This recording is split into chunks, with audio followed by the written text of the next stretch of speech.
Hello and welcome to Natuna News Stream, where we bring you the news that matters, from breaking stories to in-depth reports, keeping you informed and connected to the truth. These are today's headlines. Ansaba region declares FGM eradicated. RSF Commander Jelha killed in Sudan.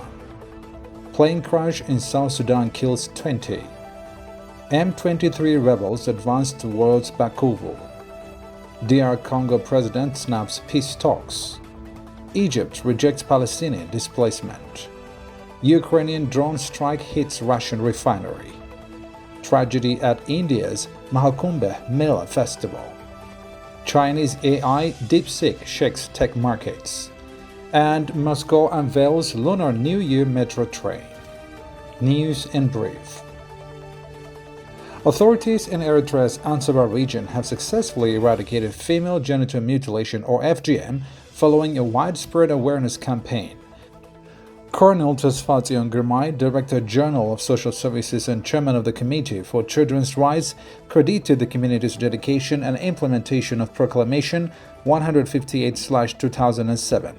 The law, designed to protect women and children, was reinforced through educational program, visual documentation, and collaboration with key organizations.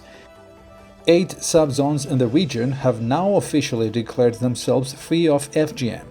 The initiative was made possible through joint efforts by the Ministry of Labor and Social Welfare, the Ministry of Health, and the National Union of Eritrean Women. A previous UNICEF report had already noted that 4 regions, Asmat, Galeb, Habero, and Ad-Takhalizan, had reached 100% FGM-free status. A senior commander of Sudan's Rapid Support Forces, or RSF, Rahmatallah At-Mahdi, known as Jelha, has been killed under unclear circumstances.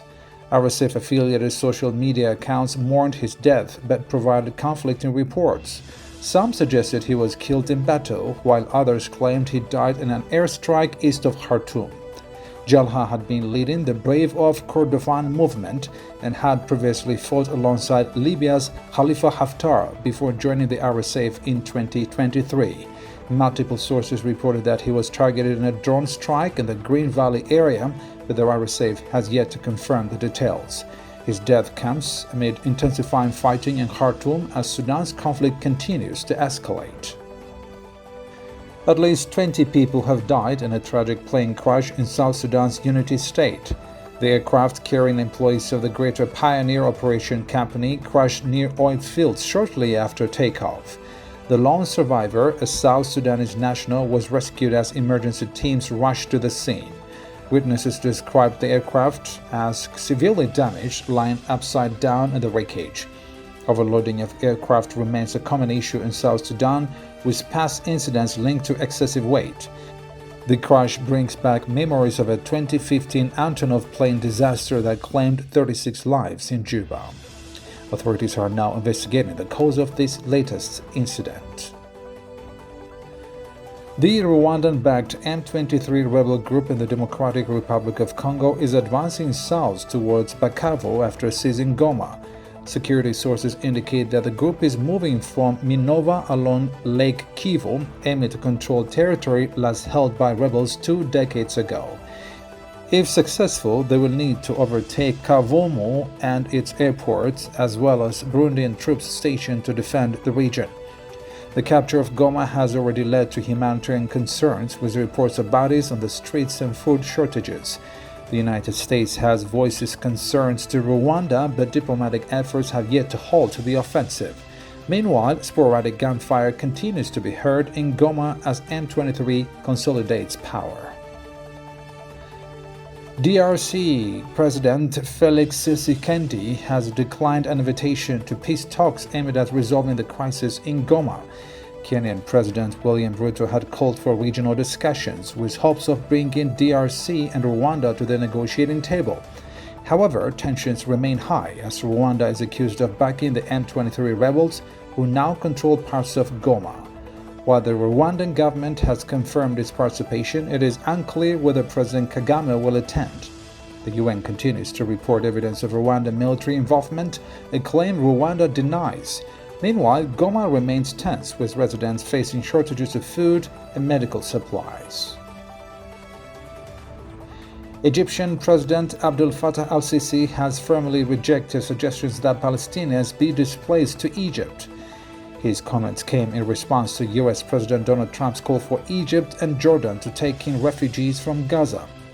Speaking alongside Kenyan President William Ruto, Sisi stated that such a move would threaten Egyptian national security and constitute an act of injustice. The Egyptian leader emphasized his commitment to a two-state solution, arguing that displacement would only exacerbate the crisis. He warned that Egyptian citizens would take to the streets in protest if such a proposal were pursued. Egypt remains engaged in diplomatic efforts to resolve the ongoing Israeli-Palestinian conflict. Ukraine has launched a drone strike on an oil refinery in Russian Nizhny Novgorod region, marking the second such attack in a week. The refinery, owned by Lukoil, suffered significant damage as multiple drones struck fuel storage tank. Ukrainian sources described the operation as a strategic effort to weaken Russia's fuel supply chain. Videos circulating on social media showed flames engulfing the refinery, though Russian authorities have downplayed the impact. The attack comes amid increasing Ukrainian strikes on Russian infrastructure following months of intensified conflict. At least 30 people have lost their lives and nearly 90 others were injured in a devastating car crash at the Mahakumbh Mela, the world's largest religious festival in northern India. The tragedy unfolded in the early hours near the confluence of the Ganges and Yamuna rivers in Prayagraj, Uttar Pradesh. According to officials, thousands of pilgrims were rushing towards the sacred bathing site when chaos erupted, leaving many trapped and trampled in the darkness. In a move to strengthen cultural and diplomatic ties with China, Moscow has launched a special Lunar New Year-themed metro train adorned with intricate golden dragon designs and other traditional Chinese symbols. The train will run for a month, giving commuters and tourists a chance to experience a unique cultural blend with the Russian capital. Officials expect the initiative to attract approximately 250,000 passengers over its operational period. China's ambassador to Russia, Zhang Kanui, praised the Moscow metro artistic stations and emphasized the deep historical connection between the two nations. The emergence of China's new AI platform, DeepSeek, has sent shockwaves through the global tech industry, wiping out nearly $2 trillion in market value.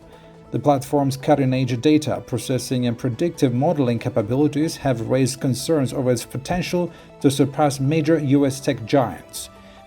As a result, companies like Nvidia, Alphabet, and Microsoft have seen their stock prices drop between 5 to 8% amid investor doubts. Analysts say DeepSeek's rapid investment have intensified competition in the AI sector, challenging the dominance of long-established firms. Well, that's all the news for today. Thank you for watching Natna News. Don't forget to like, share, and subscribe for more updates. Thanks for watching and goodbye.